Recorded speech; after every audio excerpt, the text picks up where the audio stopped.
설교를 하기만 하면 교인들이 졸거나 딴청을 부리는 그런 교회가 있었습니다.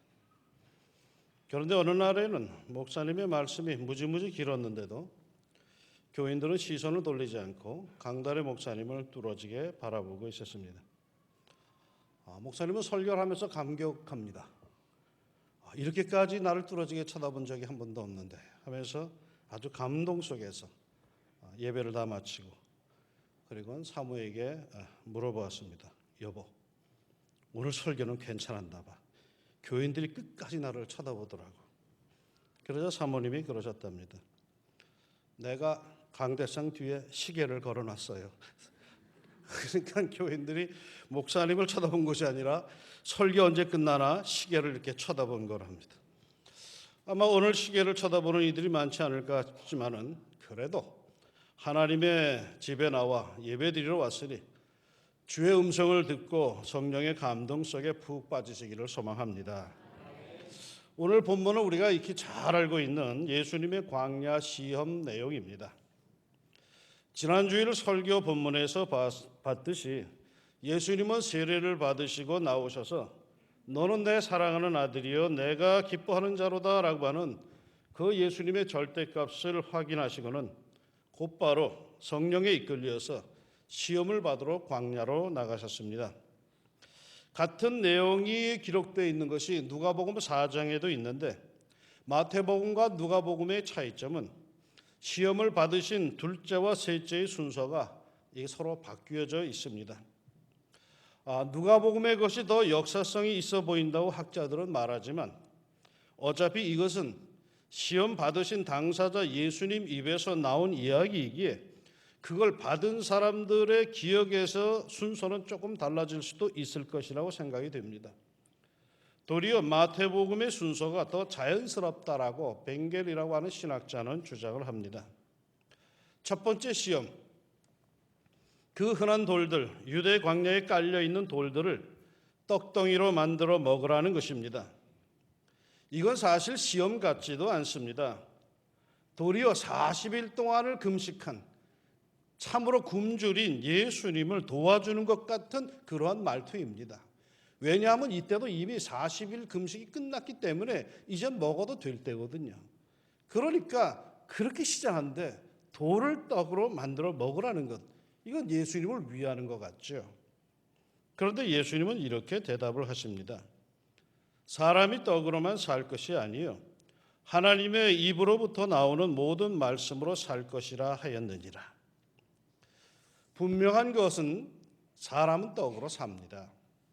그러나 그게 다가 아닙니다. 하나님의 말씀으로 삽니다.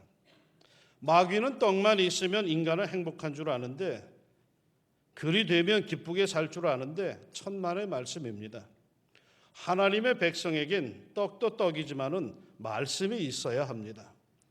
더군다나 돈이 없는 사람, 양식이 떨어진 사람, 이들에게는 무엇보다 돈이 주어지고 떡이 주어져야 행복할 줄 알지만 진짜 성도는 말이죠, 그게 다가 아닙니다.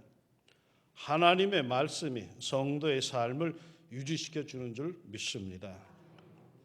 두 번째 시험, 예수님을 성전 꼭대기에 세우고 뛰어내리라고 합니다.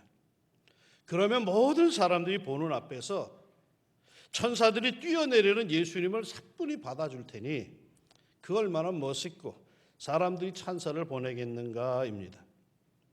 이에 예수님은 말씀하십니다.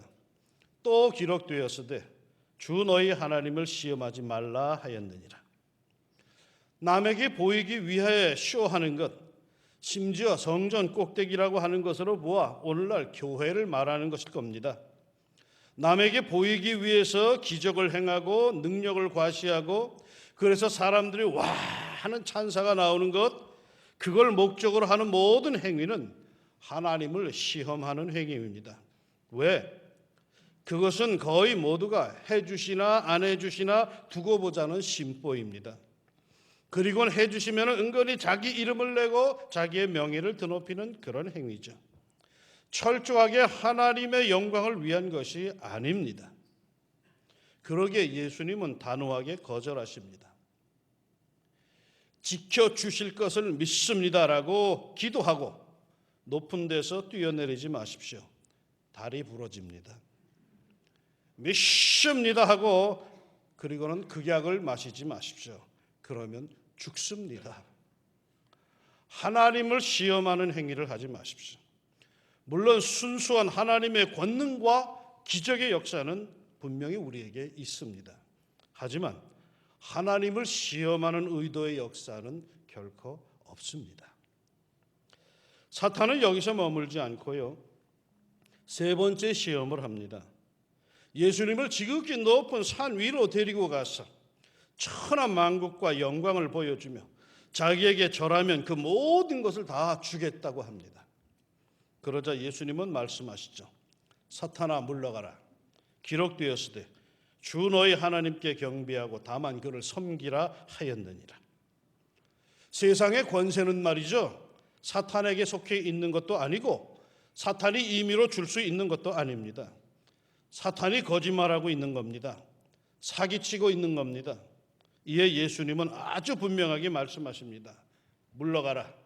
경배는 오직 하나님께만. 예수님께서 공생이 시작하시며 제일 처음으로 당하신 시험이 바로 이 세 가지입니다.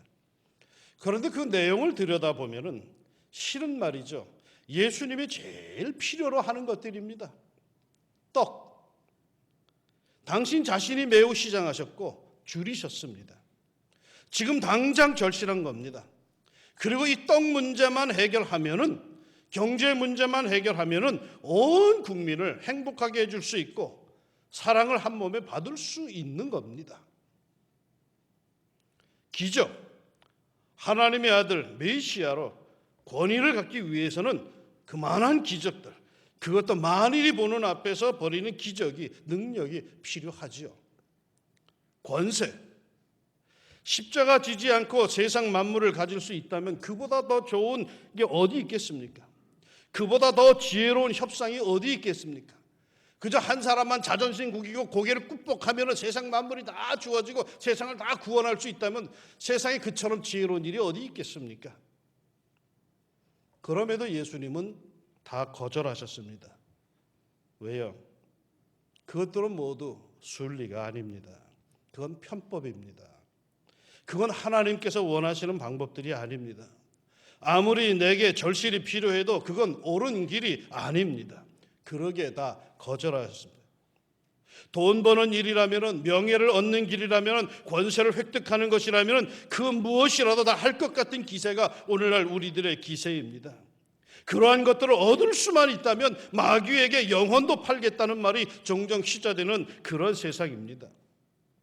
행복하기를 원합니다. 목적을 이루기 원합니다. 부자 되기를 원합니다. 성공하기를 원합니다. 그러나 그 길과 방법이 틀렸다면 재고하십시다. 하나님께서 원하시는 길이 아니라면 돌아섭시다. 과감히 돌아섭시다.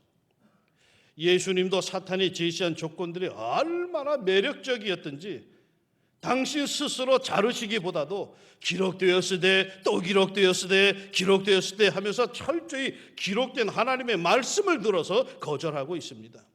그렇게 기록된 하나님의 말씀이 없다면 거기에 대해서, 그 제안에 대해서 혹할 수도 있겠지만은 명백히 하나님께서 기록하시기를 그런 부당한 방법으로는 하나님의 나라가 이루어지지 않는, 그런 부당한 방법으로는 행복이 없으며 성공도 없다고 하셨기 때문에 그럴 수 없다는 거죠. 우리는 왜 이렇게 돈과 명예와 권세 앞에 그리 쉽게 무릎을 꿇습니까? 왜 자녀들에게 그렇게 쉽게 공부 앞에 무릎을 꿇게 가르칩니까? 하나님의 말씀 앞에 무릎을 꿇게 가르칩시다. 분명히 기록된 하나님의 말씀을 존중하게 가르칩시다. 우리는 하나님의 자녀들, 우리는 기록된 말씀으로 사는 겁니다. 예수님께서 계속 말씀하신 것처럼 기록되었으되 또 기록되었으되 기록되었으되 기록된 하나님의 말씀으로 사는 일을 하나님의 자녀라고 하는 겁니다. 조금 힘이 들어도, 조금 답답해도 주님이 주신 신앙 양심의 십자가를 지고 우리 예수님을 따라갑시다. 기록된 말씀으로, 하나님의 말씀으로 나는 산다는 확고한 의식으로 정말 예수쟁이처럼 그리 살아갑시다. 그런데 이게 실은 얼마나 힘든 일인지 모릅니다. 첫 번째, 두 번째 시험에서는 그냥 말씀으로 응수하셨던 예수님께서 세 번째 유혹 그 시험에는 단호하게 말씀하십니다. 사탄아, 물러가라. 사탄이 시험을 하는데 점점 점이 가경입니다. 그러자 예수님께서 마침내 단호하게 명령하십니다. 사탄아, 물러가라. 더 참을 수 없다는 것이죠. 더 내버려 둘 수 없다는 것이죠. 예수님께서 한편으로는 정말 힘들어하셨다는 것을 느낄 수 있는 대목이기도 합니다. 40일을 굶고 지친 상태에서 예수님께 필요한 것들을 갖고 나와서 시험을 해대니 예수님은 너무나도 힘이 들었을 것입니다. 그럼에도 예수님은 그것을 감당하십니다. 왜? 그건 시험인 것을 아셨기에. 그러기에 마귀가 네가 하나님의 아들이거든 하면서 시험을 걸어온 것입니다. 하나님의 아들이 되면은, 하나님의 딸이 되면은 순풍에 돛단 듯이 나갈 줄 알았습니다. 하나님의 아들이요 하나님의 딸인데 그것도 하나님이 기뻐하신다고 하나님의 사랑을 절대적으로 받는다는데 안 될 것이 뭐가 있겠습니까? 그런데 어찌된 일인지 일이 잘 풀리지를 않습니다. 되는 일이 없습니다. 계속 꼬입니다. 될 듯 하면서 결정적일 때 무너집니다. 애당초 안 될 거라면 시작도 안 했을 것인데 그래도 전망이 있어 보여서 시작했는데 탈세하지 않으면은, 양심을 속이지 않으면은 손해를 보고 맙니다. 사람들은 그러한 나를 보고 바보라고 수군거리고 험담을 합니다. 똑같습니다. 예수님을 보십시오. 메시아 즉위식을 하고 하나님 앞에서 자신의 절대값을 확인하고 그리고는 곧 이어서 탄탄대로의 길, 만사 형통의 길로 나간 게 아니라 시험받으러 광야로 갔습니다. 배고프고 치사하고 고달프고 괜히 화가 나고 실망스럽고 그러면서도 포기를 못하고, 왜? 이건 시험이거든요. 이렇게 될 듯 하면서도 안 되는 것, 이렇게 힘들고 분하고 그러면서도 포기할 수 없는 이유, 이것들은 시험이기 때문이죠. 내가 정말 하나님의 아들인지, 내가 정말 하나님의 딸인지, 내가 정말 하나님이 기뻐하시는 자인지 그걸 드러내기 위한 시험인 거죠. 하나님 앞에 인정은 받았지만 과연 정말 그러한가, 그것을 드러내기 위한 시험이기 때문에 무슨 일이 있어도 우리는 이 시험을 이겨야 합니다. 하나님이 원하시거든요. 너 속으로만 그렇게 생각하지 말고 주변에 있는 모든 사람들을 보게 하라는 겁니다. 예수님을 보세요. 마침내 그 모든 시험을 이기시자 곧바로 주의 천사들이 내려와서 수종을 듭니다. 어디 그뿐인가요? 오늘 성경은 이렇게 증언합니다. 스불론 땅과 납달리 땅과 요단강 저편 해변길과 이방의 갈릴리여, 흑암에 앉은 백성이 큰 빛을 보았고 사망의 땅과 그늘에 앉은 자들에게 빛이 비추었도다 하였느니라. 이때부터 예수께서 비로소 전파하여 이르시되 회개하라, 천국에 가까이 왔느니라 하시더라. 스불론, 납달리, 요단강 저편 해변길, 이방의 갈릴리, 무슨 뜻일까요? 이들을 향해서 이렇게 표현합니다. 흑암에 앉은 백성, 사망의 땅과 그늘에 앉은 자들. 소망이 없는 사람들이란 뜻이겠죠. 그런데 이들에게 무슨 일이 일어났다고요? 큰 빛을 보았고 빛이 비추었도다. 그대로 버려진 이들이었습니다. 흑암 속에 있던 사람들이었습니다. 사망의 땅에서 살았으니까 그렇게 살다가 그렇게 죽어버릴 이들이었죠. 그늘에 앉아 살던 사람들이니 도대체 무슨 낙이 있고 무슨 복이 있겠습니까? 무슨 웃을 일이 있겠습니까? 뭐 사는 게 다 그렇고 그런 거지 하며 늘 어둡고 우울하게 살던 사람들입니다. 그런데 이들에게 빛, 그것도 아주 큰 빛이 비추었습니다. 어떻게 해서? 예수님께서 시험 받으시는 덕에, 그리고 그 시험을 이기신 덕에 그들에게까지 복음이 전파되기 시작합니다. 예수께서 비로소 전파하여 이르시되 회개하라, 천국에 가까이 왔느니라 하시더라. 내가 무너지지 않고 이겨내면은 참으로 많은 사람들이 행복해할 것입니다. 내가 하나님의 사랑받는 아들이요 딸로서 끝까지 모든 시험을 견뎌내면은 마침내 나와 같이 어려움에 처해 있던 사람들에게 소망이 생길 것입니다. 하나님의 기쁨을 누리던 내가 이렇게 속상한 일을 끝까지 잘 참아내면은 늘 그늘진 인생으로 살던 이들에게 환하고 밝은 미소가 피어오를 것입니다. 그런 내가 누굽니까? 너는 내 사랑하는 아들이요 내 사랑하는 딸이요 내가 너를 기뻐하노라. 하나님의 큰 사랑을 받고 사는 이 아닙니까? 그게 나의 절대값 아닙니까?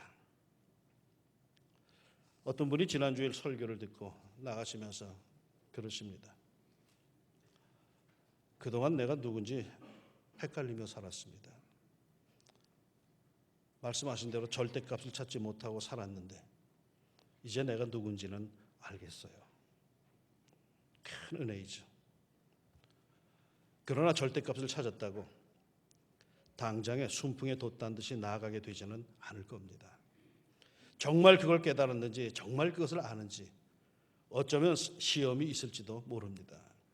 오늘 예수님의 시험에서도 마귀가 찾아와서 그렇게 시험을 시작하지 않습니까? 네가 만일 하나님의 아들이거든. 아무런 마귀가 그걸 몰라서 그랬을까요? 그럼에도 마귀는 그렇게 시험을 시작했습니다. 자존심을 탁 죽이면서 네가 만일 진짜 하나님의 아들이거든 이렇게 시험을 시작합니다. 이러한 모든 시험에서 이기시기를 축원합니다. 신앙 양심과 하나님의 말씀으로 모든 시험을 삶의 현장에서 나를 막 번민케 하는 그런 시험을 이깁시다. 순리에 맞지 않는 것들을 단호히 거절합시다. 그러면 마침내 시험 주는 마귀는 물러가고 주의 천사들이 수종 들며 드디어 나와 같이 힘든 삶을 살아가던 이들에게 빛을 던져주는 그런 복된 삶으로 변화될 것입니다. 사랑하는 여러분, 진정 하나님의 사랑받는 아들이요 딸인 여러분, 시험을 이기고 어둠의 권세, 우울한 그림자에 갇혀 사는 이들에게 희망을 줄 수 있는 권세와 축복이 여러분과 여러분의 가정에 충만하기를 축원합니다. 너는 내 사랑하는 아들이요 내 사랑하는 딸이요 내가 너를 기뻐하노라. 같이 기도합시다. 보잘것없는 저희를 향하여서 네가 누구냐 하면은 너는 내 사랑하는 아들이야. 너는 내 사랑하는 딸이야. 내가 너를 기뻐해. 네가 비록 지금 흔들리고 있지만 그래도 나는 너를 기뻐해. 하나님 우리에게 우리의 절대값을 가르쳐 주시고 우리를 이끌어 가시는 하나님. 오늘 성경 말씀 보니까 그 절대값을 확인한 예수님, 성령의 손에 이끌려서 광야로 가서 사탄에게 시험을 받았던 이야기를 우리가 봅니다. 하나님의 자녀답게 순리에 맞지 않는 것들을 물리치게 하여 주시고 오직 말씀에 기록되었을 때 하나님의 말씀만을 의지하고 결단하고 나아갈 수 있는 주의 백성들이 되게 하여 주옵소서. 그래야 마침내 나와 같이 힘들고 어려움을 당하는 사람들이 나를 보고 그래 나도 그렇게 살아야지 마음에 결심하고 일어서서 돌아설 수 있는 놀라운 은혜의 역사가 우리들에게 있게 하여 주시고 특별히 하나님 우리 교회와 또 오늘 명절에 만나는 이 사랑하는 혈육들 이 모임 속에 우리 모두가 다 하나님의 자녀들로서 축복의 통로로 우리 온 가족들을 행복하게 해줄 수 있는 하나님의 빛으로 살게 하여 주옵소서. 예수님의 이름으로 축복하며 기도합니다. 아멘.